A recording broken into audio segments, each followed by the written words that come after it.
오늘은 좀 어떠셨어요? 잠자리 들기 전에 내일이 금요 온마음 기도회가 있는 날이잖아요.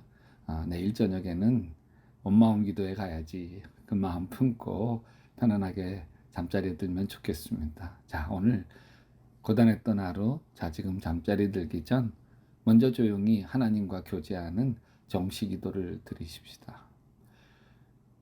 김지훈 작가의 주는 대로 받는 걸요 라는 글을 읽어드릴게요. 존경받고 싶다면 먼저 존경해요. 주는 대로 받는 걸요. 사랑받고 싶다면 먼저 사랑해요. 주는 대로 받는 걸요. 풍요로워지고 싶다면 먼저 베풀어요. 주는 대로 받는 걸요. 상대방이 친절하기 원한다면 먼저 미소 지어 주세요. 주는 대로 받는 거예요. 판단받고 싶지 않으면 먼저 판단을 멈추세요. 주는 대로 받는 거예요. 그러니 누군가를 미워하지 마요. 오히려 용서하고 사랑해요. 누군가에게 주는 것이 곧 내게 주는 것이니까. 이 글을 읽으면 예수님 말씀이 생각나죠. 마태복음 7장 12절이에요. 그러므로 무엇이든지 남에게 대접을 받고자 하는 대로 너희도 남을 대접하라. 이것이 율법이요 선지자니라. 사무엘상 1장에 보면 슬픔에 젖어 있는 한 여인 이야기가 나와요. 남편이 아내를 위로해요. 여보, 왜 울기만 하오? 왜 먹지 않으려 하오? 왜 늘 슬퍼만 하는 거요? 당신이 10아들을 두었다 해도 내가 당신에게 하는 만큼 하겠어. 내가 당신을 이토록 사랑하는데 뭐가 더 부족하단 말이. 얼마나 낭만적이고 로맨틱한 말이에요. 내가 당신을 이토록 사랑하는데 뭐가 더 부족하단 말이. 이런 위로를 듣는 아내 참 복받은 여인이죠. 대부분 남편들 뭐라고 하나요? 누가 죽었어? 청승맞게 자꾸 울어. 밥도 안 쳐. 먹고. 그러다 병만 나면 지만 손해지. 이 여인이 결혼해서 3년이 지나고 5년이 지나도 애가 생기지 않았어요. 결국 우려했던 일이 생겼어요. 엘가나에게 둘째 부인을 맞이하게 된 거예요. 그 둘째 부인 이름이 분인나예요. 분인나는 처음에 첫째 부인 한나에게 싹싹했어요. 그런데 분인나가 애를 하나 둘씩 낳으면서 달라지기 시작해요. 기가 살아나기 시작해요. 엘가나가 자기가 낳은 자식들 품에 안고 행복해하는 모습을 보면서 분인나가 당당해지기 시작해. 엘가나는 믿음이 신실한 사람이기에 매년 한 번씩 하나님께 제사를 드렸고 제사 드리고 나서는 늘 아내 분인나와 그가 낳은 모든 아들 딸에게 재물을 각각 한 몫씩 나누어 줬어요. 그러나 첫째 부인 한나에게는 2몫을 주었어요. 어떻게 하든지 한나를 위로하고 싶었어요. 근데 그걸 보는 분인나 마음에 질투가 불같아요.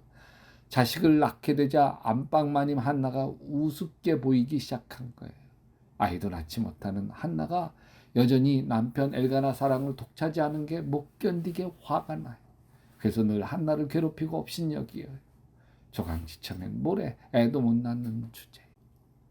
남자는 여자들 세계 잘 모르죠. 밖에서 일하니까. 집안에서 여자들에게 무슨 일이 일어나는지 몰라요.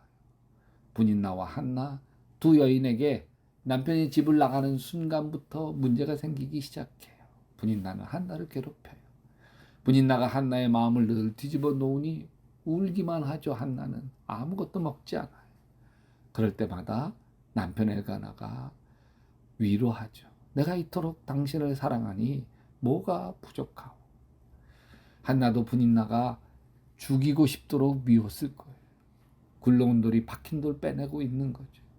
안방 마님의 힘을 휘둘러서 분인나에게 복수하고 싶었을 거예요. 여전히 남편 엘가나가 자신을 사랑하고 있다는 것을 무기로 분인나를 대적하고 싶었을 거예요.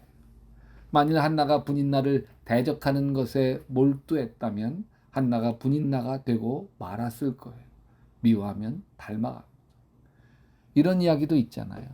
시어머니 미워했더니 애 낳고 나니 시어머니 똑 닮은 애 낳았다. 미워하면 닮아가요. 한나가 분인나 대적하는 일에 몰두했다면 한나는 더 초라해지고 추해졌을 거예요. 한나는 결국 잘 되죠. 사무엘을 낳으면서 대단한 여인이 됩니다. 이렇게 한나가 잘 된 것은 남편 사랑 때문이 아니에요. 남편이 사랑해 준 것 감사하긴 하지만 그 남편 사랑은 한나를 그냥 현실에 안주하게 만들었을 거예요. 참 아이러니하게도 한나가 결국 잘 된 것은 분인나 때문이에요. 분인나가 철천지 원수였지만 나중에 되돌이켜 보니 한나를 위대하게 사무엘의 어머니가 되게 한 것, 기도의 어머니가 된 것은 분인나 때문이죠. 분인나가 한나를 그토록 괴롭히지 않았다면 한나는 하나님께 나가지 않았을 거고 매달리지 않았을 거예요. 여러분, 하나님은 사랑하는 사람에게 분인나를 보내주십니다. 정말 내 인생의 분인나는 나를 아프게 하고 힘들게 하지만 그것 때문에 하나님을 더 의지하고 하나님 앞에 더 겸손하고 그 분인나 때문에 하나님의 사람으로 다듬어지는 거예요. 다윗에게는 사울왕이 평생 분인나였어요. 사울왕에게 쫓겨다니면서 오히려 다윗이 하나님을 의지할 수 있었기 때문에 그렇습니다. 참 사울왕을 만난 것이 다윗에겐 참 고통스러운 악연이었지만 참 역설적이게도 사울왕을 만난 것 때문에 다윗이 하나님의 사람으로 변화되고 하나님의 축복을 누리게 된 것이죠.